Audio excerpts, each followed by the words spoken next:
الحمد لله نحمده ونستعينه ونستغفره ونؤمن به ونتوكل عليه ونعوذ بالله من شرور أنفسنا ومن سيئات أعمالنا. من يهده الله فلا مضل له ومن يضلله فلا هادي له. ونشهد أن لا إله إلا الله وحده لا شريك له. ونشهد أن سيدنا وسندنا ونبينا وحبيبنا ومولانا محمدا عبده ورسوله صلى الله عليه وعلى آله وأصحابه وأزواجه وذرياته وسلم تسليما كثيرا كثيرا. أما بعد، فقد قال الله تبارك وتعالى في كلامه المجيد والفرقان الحميد: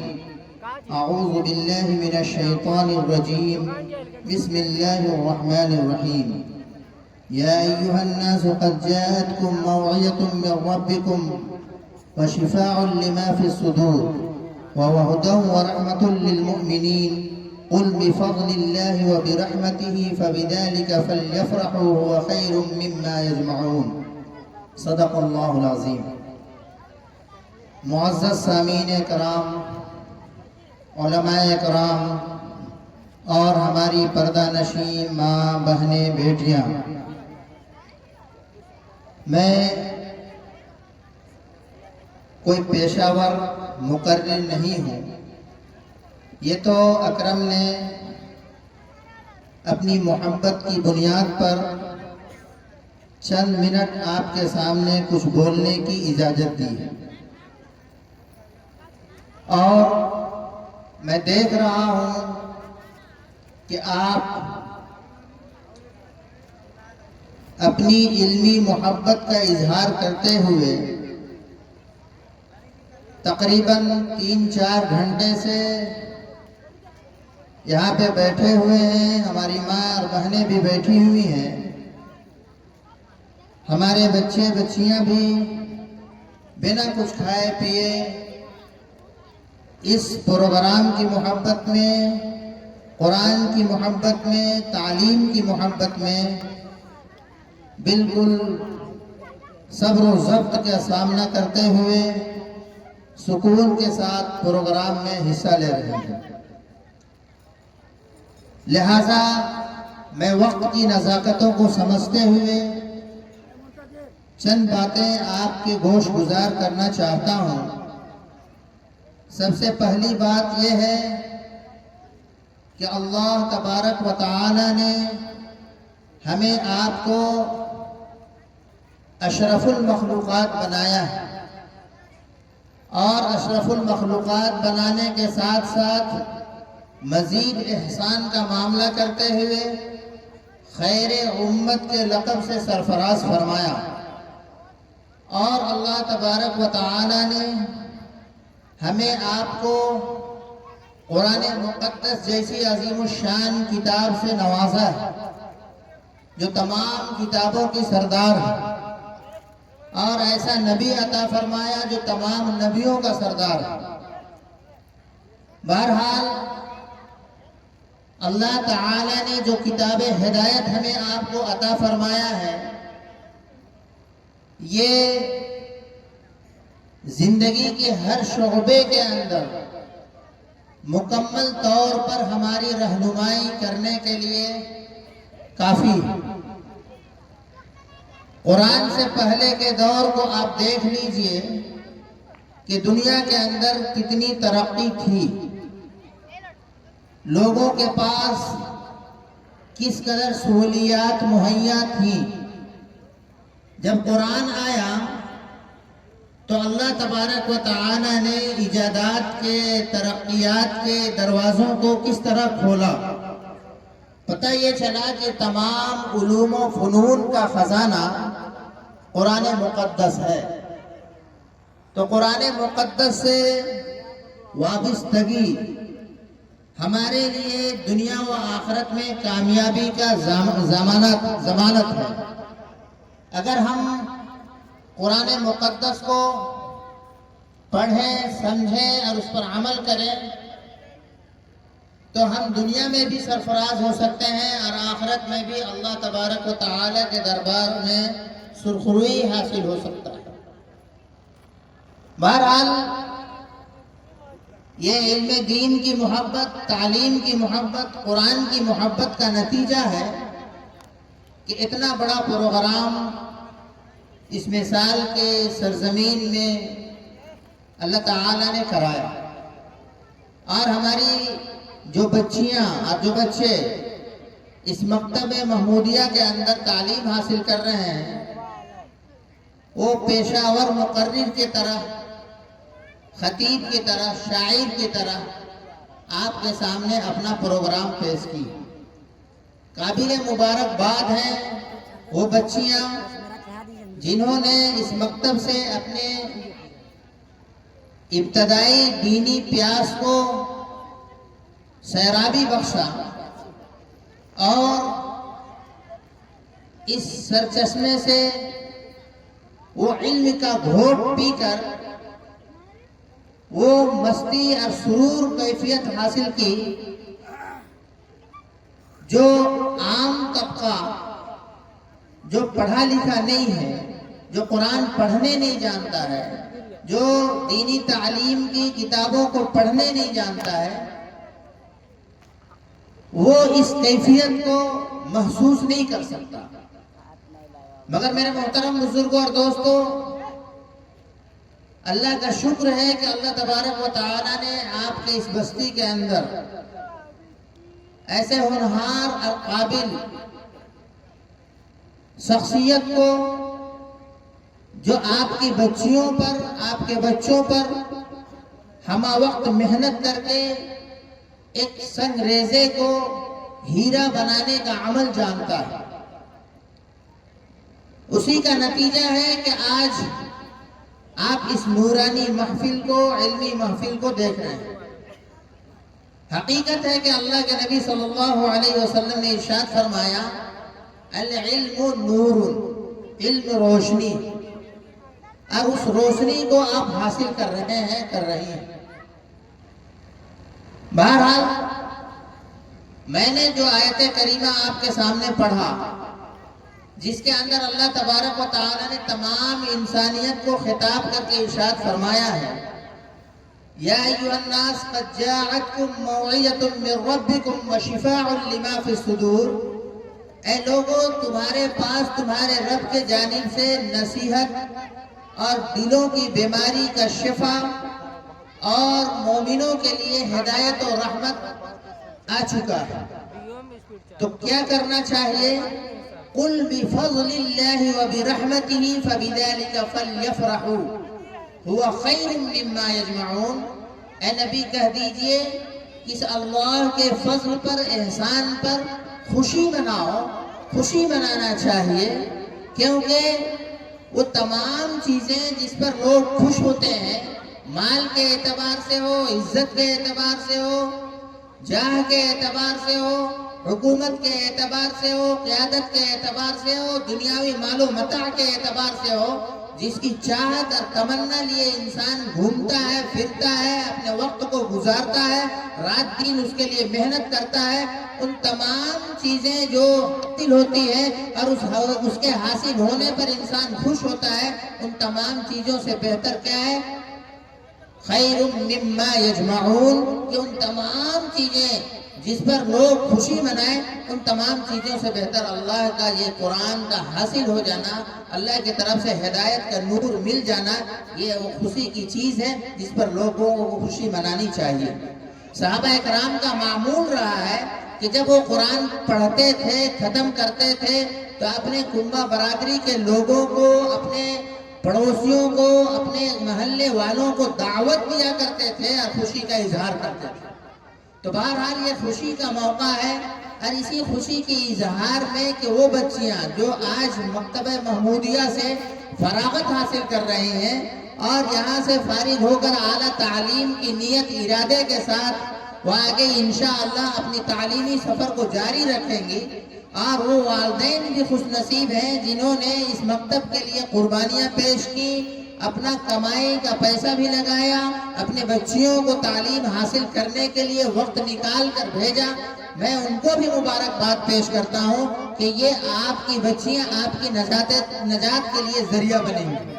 کیونکہ حضرت عیسیٰ علیہ السلام کے سلسلے میں ایک روایت ہے جس میں حضرت عیسیٰ علیہ السلام ایک قبر پر گزرے تو دیکھا کہ اس قبر پہ عذاب ہو رہا. پھر جب لوٹ کے آئے تو دیکھا کہ اس قبر سے عذاب کو ہٹا دیا گیا. اللہ کے حضور میں عرض کی کہ اللہ اس قبر پر تو عذاب ہو رہا تھا، اتنی جلدی کیا ہوا کہ اس قبر سے عذاب ہٹا دیا گیا، جنت کے دروازے کھول دیے گئے، جنت کے بستر بچھا دیا گیا ہے. اللہ کی طرف سے آواز آئی، بتایا گیا کہ عیسیٰ اس کے پوتے نے بیٹا کی بات نہیں بلکہ اس کے پوتے نے آج مکتب میں جا کر بسم اللہ الرحمن الرحیم پڑھا. اور جس کا پوتا بسم اللہ الرحمن الرحیم پڑھے اور وہ اقرار کرے اللہ رحمان ہے رحیم ہے، میں اس کے دادی کو کیسے عذاب دوں، یہ میری غیرت گوارا نہیں کرتی. تو وہ والدین جن کے بیٹے بیٹیاں تعلیم حاصل کر رہی ہوں وہ کتنے خوش نصیب ہیں، اسی بات سے آپ اندازہ لگا سکتے ہیں. بہرحال یہ دنیا کے معزز ترین لوگ ہیں، جیسا کہ حدیث کے اندر ارشاد فرمایا خیرکم من تعلم القرآن وعلمہ، کہ تم میں سب سے بہتر وہ ہے جو قرآن پڑھے سیکھے اور سکھائے. سیکھنے والا بھی بہتر ہے اور سکھانے والا بھی بہتر ہے. اب رہا سوال کہ ہم لوگ نہ سیکھنے کی نیت کرتے ہیں، اور بہت سے لوگ ایسے ہیں جو نوجوان ہیں یا بچیاں ہوں یا بچے ہوں یا چھوٹے ہوں یا بڑے ہوں، کچھ لوگوں کے سامنے تو علم کا کوئی تصور ہی نہیں ہے، نہ دینی علم کا تصور ہے نہ دنیاوی علم کا تصور ہے. نہ وہ اسکول جاتے ہیں پڑھنے کے لیے اور نہ ہی کسی مدرسے میں جاتے ہیں، نہ مکتب میں آتے ہیں، بلکہ وہ بالکل بے پرواہ ہو کر زندگی گزار رہے ہیں. نہ ان کو کچھ فکر ہے نہ ان کے والدین کو کچھ فکر ہے. بچہ نماز پڑھنے نہیں جانتا ہے، نہ نمازوں کی دعائیں یاد ہے، نہ پاکی ناپاکی کے مسائل کو جانتا ہے، نہ جانتا ہے کہ کپڑا کیسے پاک کرنا چاہیے، بدن کیسے پاک ہونا چاہیے، نہ نماز کے فرائض کو جانتا ہے، نہ وضو کے فرائض کو جانتا ہے، نہ غسل کے فرائض کو جانتا ہے. اور پھر بھی گارجین مطمئن ہے، کیونکہ گارجین کو بھی خود پتہ نہیں ہوتا. مجمع کے اندر اگر سوال کیا جائے کہ بھائی بتائیے کہ غسل کے کتنے فرائض ہیں، تو ابھی ہمارے چھوٹے چھوٹے بچیوں نے بتایا ہوگا. اس کے باوجود بہت سارے لوگ ایسے ہوں گے جو بھول چکے ہوں گے کیونکہ پتہ نہیں ہے. اب ایسے ماحول میں جہاں پاکی ناپاکی کا خیال نہ ہو، کپڑا کیسے پاک کیا جاتا ہے، آج کے دور میں خاص طور سے وقت مجھے کم دیا گیا ہے مگر پھر بھی میں اس بات کو بول رہا ہوں کہ آج کے دور میں جہاں واشنگ مشین سے کپڑا دھولا جاتا ہے، واشنگ مشین میں کپڑا کیسے پاک ہوتا ہے، ایک ہی بار واشنگ مشین کے اندر ناپاک کپڑا ہو پاک کپڑا ہو، بچہ کا کپڑا ہو بڑا کا کپڑا ہو، سب ڈال کے دھل دیا جاتا ہے. اور ہم سمجھتے ہیں کہ پاک ہو گیا، وہ پاک ہوتا نہیں ہے. اس کے پاک کرنے کے لیے ضروری ہے کہ ناپاک کپڑا کو 3 بار کھنگالا جائے، نچوڑا جائے، پھر کھنگالا جائے، پھر نچوڑا جائے، پھر کھنگالا جائے، پھر نچوڑا جائے، تب جا کے وہ کپڑا پاک ہوتا ہے. ایسے میں ہم واشنگ مشین سے دھل کر کپڑا پہنتے ہیں. اب اس ناپاک کپڑا کو ہم پاک سمجھ کر پہنتے ہیں، پھر ہم نماز پڑھتے ہیں، جبکہ نماز کے شرائط میں سے یہ ہے کہ بدن بھی پاک ہو، کپڑا بھی پاک ہو، جگہ بھی پاک ہو. تو جب کپڑا بھی پاک نہیں ہے تو میرے محترم بزرگوں اور دوستوں، میری ماں اور بہنوں، ہماری نماز کہاں قبول ہوگی؟ اب جب نماز قبول نہیں ہوگی تو نماز سے جو فوائد اللہ تعالیٰ نے مرتب فرمایا ان الصلاۃ تنہی عن الفحشاء والمنکر، کہ نماز بے حیائی اور برائی سے روکنے والی چیز ہے. تو ہم نہ بے حیائی سے روکنے والے ہیں، نہ جو ہے کہ فحش کاموں سے روکنے والے ہیں، نہ برائیوں سے روکنے والے ہیں. اور پھر ہم سمجھتے ہیں کہ نماز سے جو فائدہ اللہ تعالیٰ نے بیان کیا ہے یوں ہی اللہ کا وعدہ سچ ہے، حق ہے، بالکل اس کے اندر کسی قسم کی کوئی شک کی گنجائش نہیں ہے، کیونکہ اللہ تعالیٰ نے صاف لفظوں میں ارشاد فرمایا ہے وَمَنْ أَصْدَقُ مِنَ اللَّهِ حَدِيثًا، کہ اللہ سے سچا کون ہو سکتا ہے. بہرحال کہ ہمیں بچیوں سے سیکھنا چاہیے. اللہ کا کرم ہے کہ یہ وہ بچیاں ہیں جو کل کے قوم اور سماج کے تعمیر کرنے والی ہیں، سماج کو صحیح راستے پر لانے والی ہیں. پورا ایک قبیلہ اور خاندان کی تربیت کرنے کے لیے یہ تیار ہو رہے ہیں. اور اگر ہم دیکھتے ہیں کہ جو بھی دنیا کے اندر چاہے وہ ولی کے شکل میں ہو، بڑا عالم کے شکل میں ہو، محدث کے شکل میں ہو، مفسر کے شکل میں ہو، جس شکل میں بھی آپ دیکھیں گے تو اس کے پیچھے ایک ماں کا ہاتھ ہوتا ہے۔ میں آپ کو دو واقعہ سناؤں۔ حضرت بایزید بستانی رحمت اللہ علیہ جب پیدا ہوئے تو باپ انتقال کر چکے تھے، ماں نے ان کی تربیت ایسے کی کہ وہ تمام ولیوں کے سردار اور محدثین کے سردار بن گئے۔ اسی طریقے سے شیخ عبد القادر جیلانی رحمت اللہ علیہ کا واقعہ دیکھیے کہ وہ ماں تھی جس نے تربیت کی تھی کہ بیٹا کبھی جھوٹ نہ بولنا، اور تعلیم حاصل کرنے کے لیے اپنے بچے کو بغداد روانہ کر رہے ہیں، راستے میں ڈاکوؤں نے حملہ کیا، سب کا مال چھین لیا، بچے سے پوچھا کہ بچہ بتاؤ تمہارے پاس کیا ہے؟ تو شیخ عبد القادر جیلانی جو بچپن کی عمر میں تھے انہوں نے کہا کہ میرے پاس 40 اشرفیاں ہیں۔ کہا کہ 40 اشرفیاں کہاں ہیں؟ میرے ماں نے میرے بغل کے اندر اس کو کپڑے میں سل دیا ہے اور یہاں پہ یہ 40 اشرفیاں رکھی ہوئی ہیں۔ ڈاکو حیران ہوئے، سردار کے پاس لے گئے، سردار نے پوچھا کہ آخر کیا ماجرا ہے، تم جھوٹ کیوں نہیں بولے؟ تم چاہتے تو اپنے مال کی حفاظت کر سکتے تھے، مگر ہوا کیا کہ اس ڈاکو کو جب انہوں نے بتایا کہ میری ماں نے نصیحت کی کہ ایک مسلمان جھوٹ نہیں بول سکتا تو اس لیے میں جھوٹ نہیں بولوں گا، جھوٹ بولنا حرام ہے، گناہ ہے۔ بہرحال ہوا یہ کہ ان کی ایک سچ پر تمام ڈاکوؤں نے اپنے ڈاکہ دنزنی سے توبہ کی۔ تو یہ ماں اور بہنیں اور بیٹیاں تیار ہو رہی ہیں کل کے لیے، جو ایک قوم اور سماج کو صحیح راستے پر چلانے کی ہنر سیکھ رہی ہیں، جان رہی ہیں، اور سیکھ کر انشاءاللہ امید ہے کہ یہ اپنی زندگی میں بھی دین کو لائیں گی اور یہ قبیلے کا، خاندان کا اور ایک معاشرے کی اصلاح کریں گی۔ بہرحال اللہ تعالیٰ نے جو قرآن ہمیں آپ کو دیا ہے، یہ قرآن بہت اہم کتاب ہے۔ اللہ کے رسول صلی اللہ علیہ وسلم نے ارشاد فرمایا کہ من جعلہ امامہ قادہ الی الجنہ، کہ جو شخص اس کو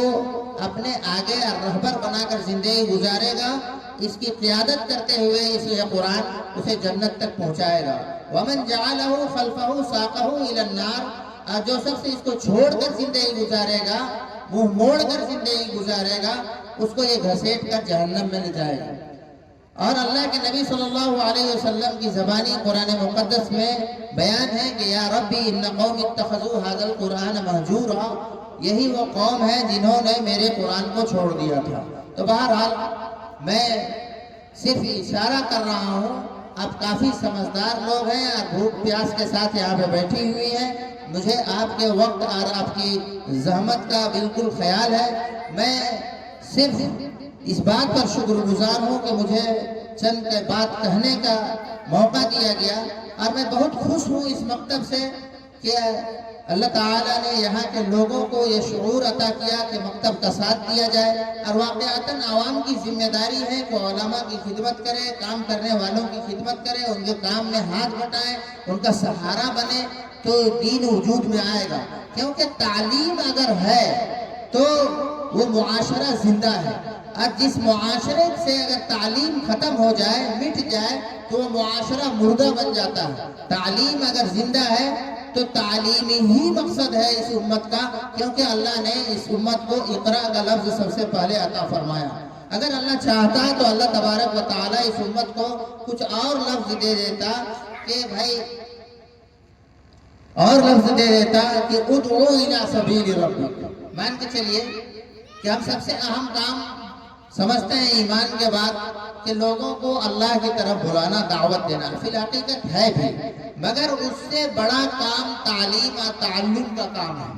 کیونکہ اگر وہ بڑا کام ہوتا تو اللہ تبارک و تعالیٰ سب سے پہلا لفظ جو نازل کرتا، ادعو کا لفظ نازل کرتا، مگر اللہ نے جو سب سے پہلا لفظ نازل کیا وہ اقرا کا لفظ نازل کیا ہے۔ اس سے یہ پتہ چلتا ہے کہ اگر دین زندہ ہے تو تعلیم سے زندہ ہے، مدارس سے زندہ ہے، مکاتب سے زندہ ہے، اور ہمیں آج کے دور میں ہر حال میں اپنے مکتب کو مضبوط کرنے کی ضرورت ہے، جان سے بھی ہو، مال سے بھی ہو، بات سے بھی ہو، ساتھ دے کر بھی ہو، کھڑا ہو کر بھی ہو، ہر حال میں ہمیں مکتب کو زندہ کرنے کی ضرورت ہے، مکتب کو آگے بڑھانے کی ضرورت ہے، مکتب میں تعلیمی نظام کو درست کرنے کی ضرورت ہے۔ اللہ اللہ تعالی ہم سب کو کہنے سننے زیادہ عمل کی توفیق عطا فرمائے، اور اس